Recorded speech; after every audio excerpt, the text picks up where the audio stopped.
Good afternoon, and welcome to the weekly Camera Plan webinar. We're running a few minutes late, so apologies to the folks who have been hanging on, wondering if we're ever going to show up. We are here, and I'm sitting in for Will Mucker today. He's the guy that usually does these, so I'll try to meet his standards. And we're going to do something a little bit different. The gentleman you see on the screen with me, Craig Berger, CEO, James McQueen, and Jim McCarthy, are all with Avid Insurance. And we're going to discuss a different kind of investment opportunity than we've covered in past webinars. While Craig will take the lead in the presentation, I've asked Jim and James to participate. So the idea is that we're kind of like sitting in on a conference call, and I want you to let us know what you think of the format, because I think it helps to have the team presenting here and they're able to chime in during the presentation, so it's not one slide after another and the whole burden's on Craig. So also, there is a chat box. Please submit questions and throughout, and we'll take those questions at the end of the presentation. So let's do this. Well, let me issue a disclaimer first. Let me get to the heretofores and notwithstandings and get that out of the way. We are a Camera Plan. We are a custodian. We're a third-party administrator of self-directed retirement accounts. We can't promote and we can't endorse or recommend any investments. However, we invite guests like the guys from Avid here to explain how different investment opportunities work. And in that educational spirit, we'll proceed with that. We self-directed IRA and 401k investors. We don't generally think of insurance as an alternative asset, except maybe life settlements. Some of you have had some experience with those. Or that, we know we can't put insurance policies in our IRAs. That's about it. But what if there was a way for investors to generate steady income with a promissory note, something we all understand, backed by insurance premiums and reserves? With that in mind, I'd like to welcome Craig, James, and Jim to the podcast. Craig, maybe start off with some background on you guys, and including your real estate stuff, because I think that anchors you with our audience, because most of our people are involved in real estate in one way, shape, or another. And then you can segue into your slides. Guys, welcome. Fantastic. Joe, thanks so much for having us. We really appreciate it. Thanks to Camera Plan as well for hosting. So just a little bit of background. First of all, joined by a couple of our fantastic teammates, James McQueen and Jim McCarthy, who have a lot of experience in a lot of different areas, part of the extensive team of professionals and support that we have across our businesses. So just by way of background, I spent 12 years on Wall Street as an equities analyst, and that provided the opportunity to live and breathe the stock market, ride economic cycles, learn institutional risk management, study management companies for a living, underwrite companies and scenarios. And that was exciting for a while, but ultimately I decided I wanted to do more than analyze equities and what other people were doing. I wanted to become an entrepreneur myself, and about 10 years ago, walked away from the world of Wall Street to begin a long journey of growth and entrepreneurialism. And so founded Avid Realty Partners, which is a real estate investment platform. We've since acquired a couple thousand apartment units.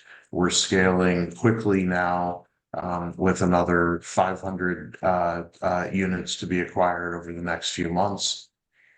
It's about 275 million of product acquired to date, and there are 115 million on tap here in the next few months. So institutionally sized deals with institutional investors, institutional reporting requirements, and so on. So the real estate business is great. We like it. I think it's a tremendous opportunity. But as an entrepreneur, I think it's okay to have multiple businesses. And so we founded Avid Insurance to acquire Compass Insurance, which was a small existing insurance carrier. And people say, well, what what's your qualifications to run an insurance company? And what I would say is that it's all of the same things we're already doing to run a real estate company, which is hire the very best possible team members that we can, high level, high functioning, experienced professionals, get the most work out of the team members as possible, set strategy, um, hold people accountable to our strategy and to our plan, raise capital, manage risk, and it's all of the same entrepreneurial skills that we've been honing at Avid Realty Partners over the last decade that are going to allow us to run this business. And so, I might be concerned if somebody only had insurance experience about trying to become an entrepreneur overnight and run an insurance company when they might know a lot about insurance, but they don't know a lot about running businesses or managing business risk. And so that's something that we have a lot of experience with, navigating market cycles and managing risk is something that we've been very focused on for a decade as entrepreneurs and studying others for 12 years before that as an equities analyst. So excited to take on this next chapter of growth with Avid Insurance. I figure from here, maybe we can just sort of dive into a few questions, Joe. Yeah, I mean, I think some of the, let's show the things that are in the presentation, because I think that'll Yeah. answer a lot of the basic stuff. And then we'll see what comes up in the chat box. And we have some other questions that I think are frequently asked when you guys present. And we have those handy, but we hope that members of our audience will contribute some questions. But let's walk through the whole business model and what you guys have put together here. Yeah, Joe, as we're asking, I thought I'd ask Craig to talk a little bit about the regulatory process, what he had to go through to take and get this carrier certified in the States. Great. Okay, perfect. We can address that on the current slide. So we are buying an insurance carrier. We're not buying an insurance brokerage or an agency. And a carrier is the company that actually writes the insurance policies and provides the protection to those that are insured. Most people have car insurance. Maybe you have car insurance through State Farm or Allstate or Geico. Those companies are insurance carriers. If you get into an accident, they're going to provide monetary support for your claim. And that's exactly what Avid Insurance is. We are an insurance carrier. And so, basically, we are backing insurance claims. Now, what we choose to write is going to be very selective, right? We're not going to, write property insurance in Florida. Too much hurricane risk. And we are not capitalized with billions and billions of dollars to take on that risk. So really, we are targeting very specific states and very specific lines of business that we think minimize our company's risk and maximizes our financial opportunities. Just in terms of the regulatory background, as James mentioned, it did take 3 years of regulatory investigation assessment to finally get to the point of approval. And, the New York regulators, where Avid Insurance is domiciled, are very thorough, very meticulous, and it was not easy to get through that process. And so that's important because it's for the protection of everyone. It's for the protection of the insurance carrier's clients, those that are policyholders, and it's for the protection of those that invest into an insurance carrier. through a debt instrument like our promissory note, and frankly for the common good. So, 3 years of regulatory work to be approved to take on this company means that the regulators have really, done a deep dive into us, the team, our strategy, our background, and our plan. So Craig, that means that, when we say that you guys say that it's backed by insurance premiums and reserves, that's not something that you just pull out of your ear. These are things that are monitored and watched by regulatory agencies. So you have a lot of scrutiny. We have a lot of scrutiny in our business too. So this is not something that's willy-nilly. It's not something you decide on your own, or that you three guys get in a room and decide, well, this year we're going to have these reserves and next year we're going to have these reserves. This is all highly regulated, and you have to report to, to appropriate regulatory authorities. That's a fantastic point. You're right. And there's a multitude of ways that the regulators are monitoring our firm's financial performance, and how much premium we can write as a company based on how much reserves we have and how much risk we have and what we're investing our reserves into, what type of financial instruments. And so it is a very complex and complicated assessment of reserves. It tends to be very safe, and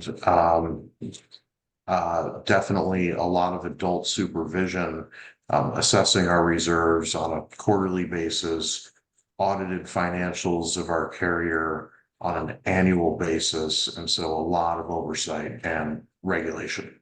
Okay, thanks. Next slide. All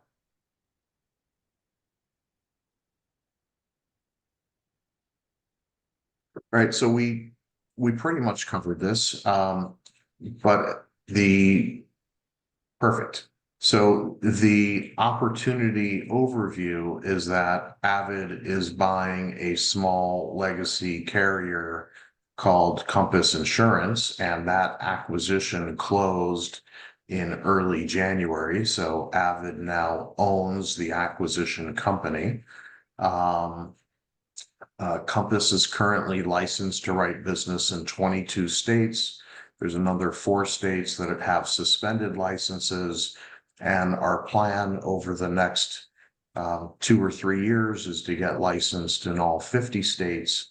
Being domiciled in New York really helps with that process, because New York and California are the 2 most onerous and highly regulated jurisdictions. And so it becomes a lot easier to get licenses in states that are have less onerous regulations, so to speak.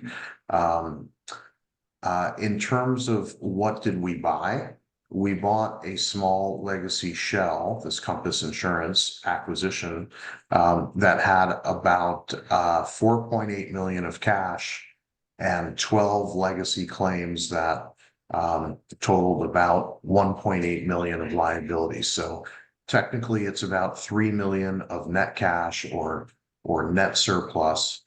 We think that just based on how these 12 old legacy claims have been paying out, that it really ends up being closer to 4 million of net surplus, but we won't know that for years to come until those claims fully unwind and become closed. But we bought $3 to $4 million of net cash, net surplus. And so now we're in the process of raising more funds. We are taking on, bank loan funds at lower interest rates. And then we're also, here on today's webinar, offering juicier returns for additional funds, to sort of complement these bank funds that we're raising. So a mix of lower price capital and higher price capital. But the plan is to begin writing business this year. We're targeting, somewhere in the $20 to $30 million range for revenues in the first year. And that would be, 3 or 4 programs at 7 to 10 million each, somewhere in that range so that we're diversifying across programs. We're really targeting very predictable types of business, where losses will be small and manageable and profitability attractive. Because our company is so small, we can pick off very small, attractive pieces of business to underwrite and issue policies on, where it wouldn't move the needle for firms like State Farm, or Allstate, or Berkshire Hathaway or other large insurance companies. So our plan is to begin writing highly profitable business this year, and growing our revenues, EBITDA, and profitability. The next step of our strategy really is to develop a world-class technology stack. You hear a lot about AI these days, artificial intelligence. In insurance, it's actually got a lot of applications. How do you use computers and AI to identify the most attractive pieces of business in whatever sector you want? There's AI that can interface with your policyholders on claims and customer service. There's a number of applications, but really we're looking to be tomorrow's carrier today, to be a paperless company. And that is in stark contrast to the many firms that exist already in the insurance space that are doing things the same way in 2024 that they might have been doing things in 1975 or 1985 or 1995. So, we're energetic. We are technology friendly and technology centered. And we think it's going to make for a very attractive next generation carrier. And so begin writing business, raise capital, develop a world-class technology stack, ramp some of our key hires. We're in the market for a chief operating officer and a chief underwriting officer to work hand in hand with our existing team members, but build out the team with some very serious, experienced, dedicated professionals, and basically grow. So that's the plan in a nutshell. We, intend to raise 20 to 50 million of institutional capital over the next 12 to 24 months. I think the one thing, Craig, you mentioned, profitable. I think the other thing we have to stress is that it's conservative. What we're looking for now is very safe, low risk business, and that keeps the doors open. Really what we have found, and we've been in this process for 3 years, but in the last year, we've done so much research in terms of what type of business we're going to take on.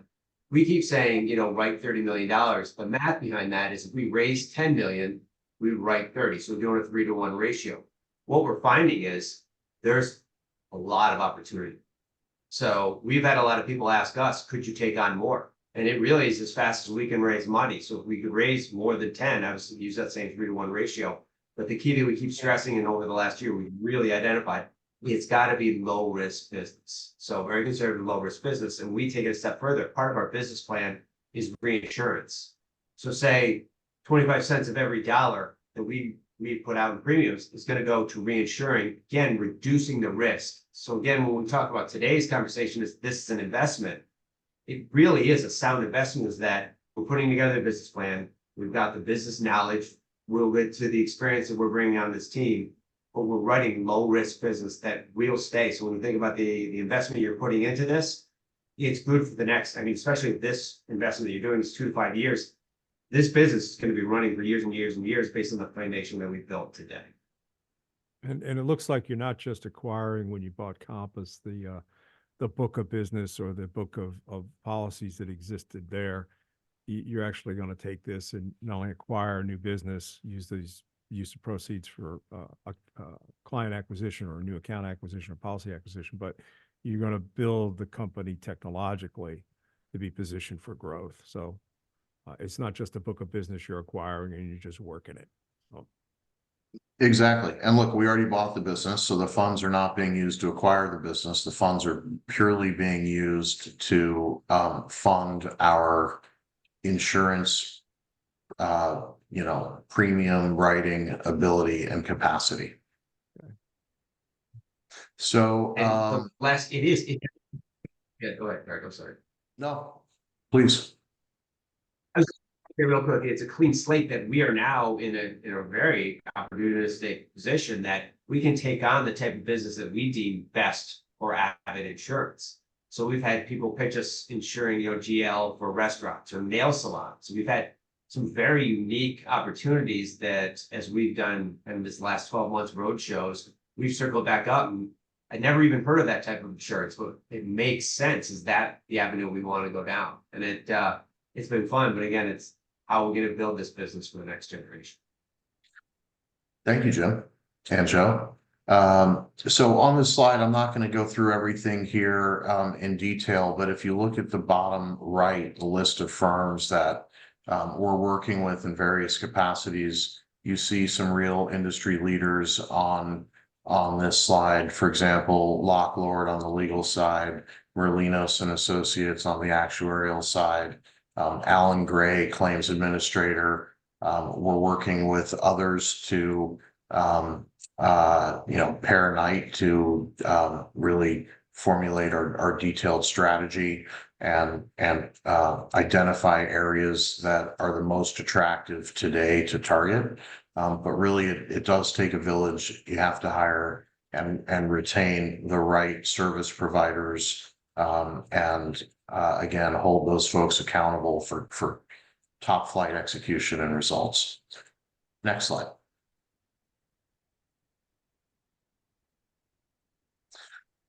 So in terms of some of the areas that we're going to provide insurance coverage for, we're thinking about general liability.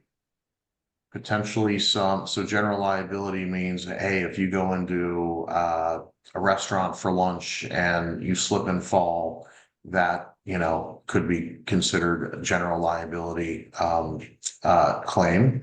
If you get attacked, if a chandelier falls on you, these are things that are, a dog bites you on the property. These are things that are considered general liability. Every business that has customers on premise will have general liability insurance. We're looking at professional liability. So if you go to a nail salon and you're getting hot wax treatment, which I never have before, but you never know. And if your salon person uses wax that is too hot and burns you or scalds you, that could be considered a professional liability claim.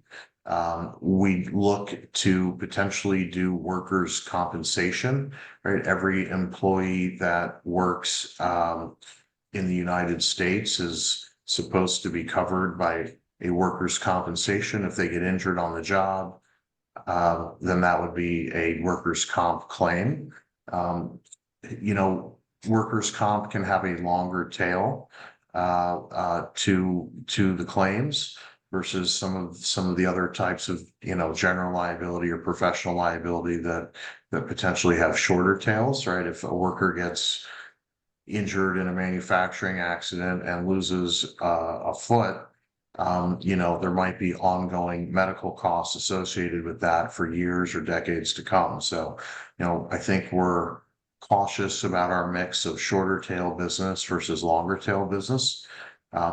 Another area that is worth pursuing is commercial auto. It is a $350 billion a year market in the United States alone.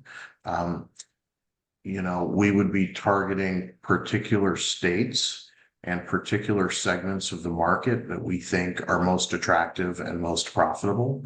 But really what we're looking for is, a frequency that's forecastable and with, limited severity. So we're not covering hurricanes, floods, very expensive skyscraper buildings with property insurance, because we don't want to be on the hook for very large payouts. We want to provide small, manageable, bite-sized payouts with highly predictable claim frequencies.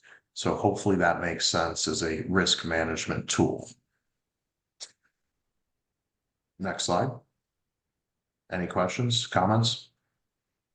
Yeah, I was just going to say, those are all types of insurance with very, very long track records across carriers, literally for some of them for 100 years. The track record in terms of experience with claims and actuarial stuff, there's a deep pool of predictability to this.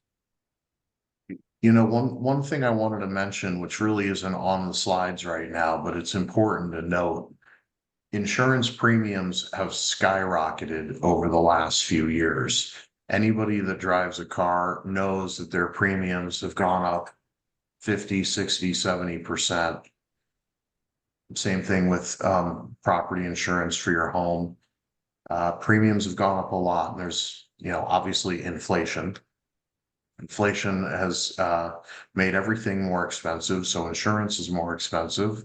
The cost to repair and replace things like cars has gotten a lot more expensive, especially as they've got so much computers, technology, sensors, chips.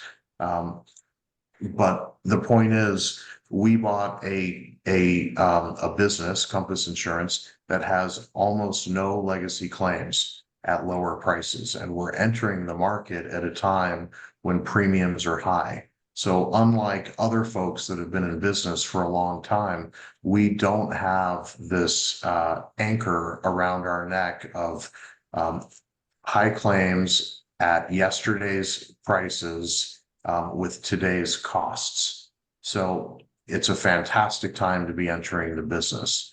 One other thing that I'd like to mention in terms of risk management is we do intend on utilizing reinsurance for 75, 80, maybe even 90% of our business, which means Avid Insurance on a 90% reinsurance program. Avid Insurance takes the first 10% of losses, and any loss beyond 10% on a portfolio basis is borne by the reinsurers. Obviously, we pay those reinsurers a hefty sum, but that really smooths out the risk, smooths out the claim dollars, makes it so we know what our maximum exposure is as a carrier, and it's layers of protection. And that's frankly what insurance is. There's carriers, there's reinsurance folks, and they, do layer out their risk. Even those reinsurers that are taking the next 90%, they might layer out some of that 90% to other reinsurers so that they're managing their risk. But it is layers of risk management and layers of protection, and we're entering the market at a time when premiums have grown meaningfully, and profitability metrics are looking really pretty good. Next slide.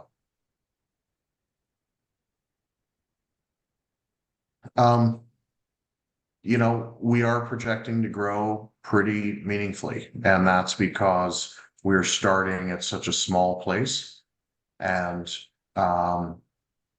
these opportunities are so massive, right? I mentioned auto insurance is $350 billion. Well, we're looking to identify the most attractive, 2, 3, 4, 5% of that book of business, and really, target that highly profitable segment in the right states, the states that have the right type of legal backing that is carrier friendly, and where we are managing our loss limits and targeting the right clients. So it is a lot of growth that we're expecting in our first 5 years, but compared to the total market size of the markets that we're targeting, it's really a very, very, very tiny drop in the bucket. Next slide. The only thing I would add to that is we've gone out and we've met with a number of folks, again, over the last 12 months. We've asked, is it possible to write $30 million in premiums in the first year?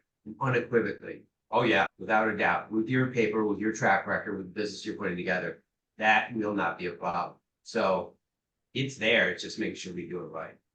Hey, Craig, we have a couple of questions from the attendees. One question is, where is the investment in the insurance carrier going? Is it to fund an insurance reserve or funding operations? So money you're raising, where's it going? It's really going to fund our reserves so that we have increased capacity. We do, we are raising funds from multiple sources, so it's hard to say which dollars go where, but our investment into operations and payroll in the first year is going to be around $1 million. And so we are raising, pretty much, we've secured more or less 8 or 9 million. So the vast majority of the funds that we're raising are going to support our insurance writing capacity, our reserves or surplus, as it's called in the business. And about $1 million in the first year is really spent on payroll and corporate infrastructure. Great. The next one, is this a captive group or individual structure? I don't really understand that question. We're going to ensure, we're going to work with agents and wholesale brokers that go out and, sell basically packages, right? So if we're doing general liability for restaurants in Texas, there's wholesale brokers that have provided that protection, that those policy coverages to restaurants in the past, and we will be competing to win that business against other insurance carriers that might be in the space also. So a wholesale broker might have 3, 4, 5 carriers they can go to get general liability for restaurants in Texas, and we will be one that competes. So I'm not sure that I understand the question. Hopefully that answered it a little bit. Do we require a trust for the premium earned or unearned to be administered by Avid? I mean, we don't have a trust, but everything is monitored by the New York State regulators on a monthly and quarterly basis. And is the overall goal to help businesses start their own micro insurance company? No, our goal is really just to provide various flavors of insurance, and grow profitably down the road. Is there a, Craig, is there an exit strategy? Not really. I don't want to exit. I want to grow this into Okay. a meaningful brand. Good. If we're able to build a golden goose, well, what's the point of selling it? Why leave? Yeah. So the last question is, who do you want to use for reinsurance vendors? So we've got a long list of reinsurance vendors that we're in communication with. Reinsurance market has been difficult over the last couple of years, which is one of the reasons that premiums have gone up so much. Is the reinsurance folks had losses from California wildfires or Florida hurricanes or Texas deep freezes, and so some have pulled out of that market and stopped providing coverage. But we're working with a company, an industry titan that goes by the name of Gallagher, who has a lot of reinsurance relationships that Gallagher is helping us to put in place those relationships. And it really is going to also depend on which program. The reinsurers that might reinsure, auto insurance will be different than the folks that reinsure, general liability for restaurants in Texas. So how can an investor invest alongside you, get involved in this opportunity? Wow, that was a phenomenal softball. I appreciate that. So we have all of our documents online that can be filled out and signed electronically via DocuSign. Right? We didn't really talk about the actual instrument. We're offering 16% paid out, 16% annual, paid out monthly. So it's 1 1/3% a month. It is a high rate of interest. And the reason is we're also taking on a bunch of money at substantially lower interest rates from banks and others. So it is a still acceptable blended cost of capital. The other thing is for every dollar of funds that we raise from you, from banks, et cetera, that we don't spend on corporate infrastructure and personnel, salary and overhead. Again, that's about $1 million targeted of spends in year one. For every dollar that we raise and don't spend on corporate initiatives, we can write about $3 of insurance premium. And so we are going to make money on insurance. Part of the ways that insurance carriers make money is by investing the float, right? You sell a policy today, you collect a bunch of money today, and you slowly pay out losses in coming quarters and years. So in the meanwhile, you're sitting on a bunch of funds. Those funds are called the float. And one of the ways that insurance companies make their money is by investing the float into very safe US Treasuries and other high grade paper, typically and mostly, but occasionally into equities or into businesses and so on. So we paying out a very generous 16% to folks like yourself means that we'll still make money on insurance, but we won't make as much money on the float, where $1 becomes $4, right? We're writing 3 to 1. And the net of expenses, those $4 fall to about $2.8. And so 16% spread across $2.8 is, roughly a 6% cost of capital. And that's pretty close to what we can get in a money market account today. So we're not making money on the float with 16% cost of capital, but we are making money on the insurance side of the house and growing to a place where, tomorrow we probably won't be so generous as to offer a 16% payout to folks. Probably because, if we're successful in growing this business, we won't have to. And that's kind of the reality, but it's an early stage company, and we want to offer equity-like returns with a debt instrument and reward those that are investing in Avid insurance in its early days. Great. Let's go to the next slide. Someone asked a great lead-on question. So is it equity participation or is it pure debt participation being offered? Maybe you could go over the structure, which is on this slide. So it is perfect. So it's a note, so it's a debt instrument. Part of the reason is to sell equity in an insurance carrier means that regulators will get involved. They have to underwrite owners, they have to do background checks, fingerprints, notarizations. And it's just not really feasible to sell small amounts of equity in an insurance carrier. But what we tried to do was, again, deliver equity-like returns with a debt instrument. We are looking for accredited investors only. This is a Reg D 506C registration exemption, very, beefed up and professional legal documents that have been highly vetted. You can choose your own investment term of 2 to 5 years. It's a $50,000 minimum investment, but like all things in life, bigger is better. You get your 1099 int tax document by March of every year. Although frankly, we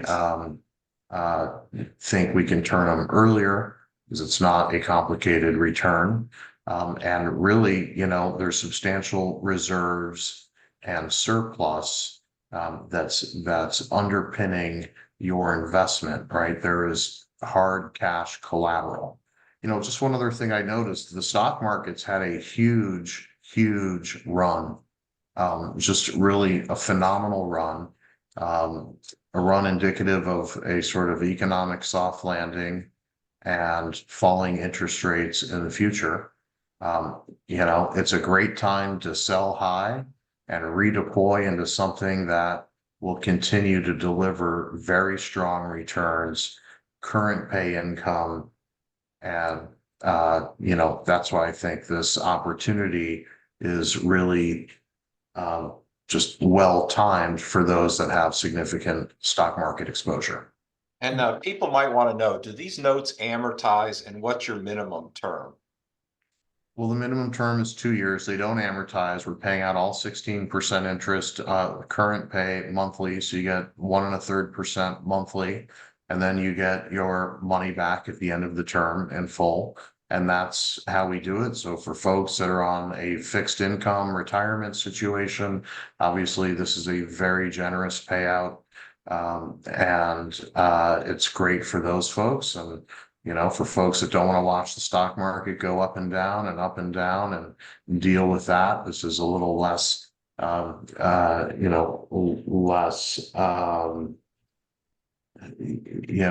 aggravating to watch.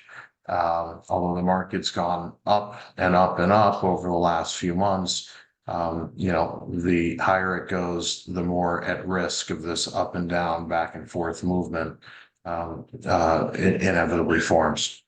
Great. I think this leads to the next Yeah. slide. Two things, real quick, two things in terms of the risk. Is one, I think Craig mentioned this, the losses that, as we look at an insurance business, the losses that we would eventually have to pay out, they're 3 to 4, even 5 years down the road. So if you go into a 2-year investment in this, we will barely scratch the surface on our losses. You will have gotten paid your 16% plus your principal back. And in terms of the investment itself, the second thing I would like to add, just in terms of the size of our company, if you want to go through the business plan in greater detail, we've had some really smart people ask us a lot of great questions that have helped us really shape the business and then how we deliver our business plan or even put together our business plan. Please reach out to us because we'd be willing to spend as much time, your money's very valuable. We'd spend as much time speaking to you about the intricacies of what we're doing with this to make sure that you feel safe in terms of your investment with us. Thank you for that. And Craig, for our IRA people, this is a strictly passive investment, so there are no UBIT issues. It's strictly passive. I think one other thing that we didn't mention is integrity. We live and breathe radical integrity in all things that we do, how we treat our customers, how we treat our insureds, how we treat our investors, how we treat each other, our team members, and so on. I think it's, to some degree, you're betting on the horse. And I think it's important that people invest their money with operators that share their view of integrity. And we always put our investors first, and we always put ourselves last. And that's just sort of a mentality and a way of thinking about the world that is important. Certainly being a real estate operator, we've seen a lot of people that don't share our view of integrity and putting investors on a pedestal, putting residents on a pedestal, and so on. So we like to be good people. We do the right thing. We manage risk. And, clearly this is a very, very generous payout because we're raising money to grow the business right now. So would love to have a dialogue with any of you folks that have real interest, have real questions. We're happy to get to know you. You see Jim's contact information below. jmccarthy@avidrealtypartners.com. You can also email me, Craig@avidrealtypartners.com. I do have insurance emails as well, but it's easier just to get everything in one place for right now. Do we have any other questions? I think we're good. That was a great way to wrap that up, Craig, with a note on integrity. I think that's really important. I'd like to thank all three. I mean, this is great to have you experienced in this area come in here and explain this thing in such great detail. You know, we rely on guys like you to educate our audience, who we genuinely appreciate it. Those of you who have attended today, and even those of you who haven't, will get a replay link of this webinar, so you can watch it again if you had such a good time. Attached to that email will be slides that you see here, and also some frequently asked questions, and to give you some background. And so anyway, again, thanks so much, and thanks to our audience members for sitting in with us. Appreciate it, and we'll see you next week.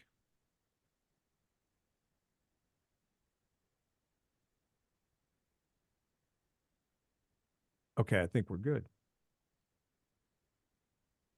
Guys, can you still hear me? Yeah. Okay, good. Thanks. Yeah. Yeah, I think that went well. I like the banter. You know, I think that's a little bit different than, you know, slide A, slide B, slide C. And Craig, yeah, thanks for the background, and James and Jim for jumping in, and you know, and throwing extra stuff in there at our audience. That's great. Appreciate it.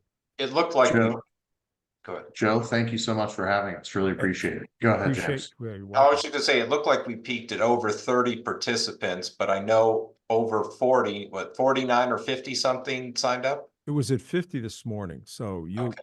yeah. And again, Craig, if I explained to James and Jim that you get the email addresses and first and last name to these folks, and our audience expects you to follow up. So, you know, the idea is hopefully we've introduced some of our people to you, and Yeah, get when you, clients out of this. my Guys, I have to drop off, but thank you so much. And I think we're still live with participants, by the way, but Okay.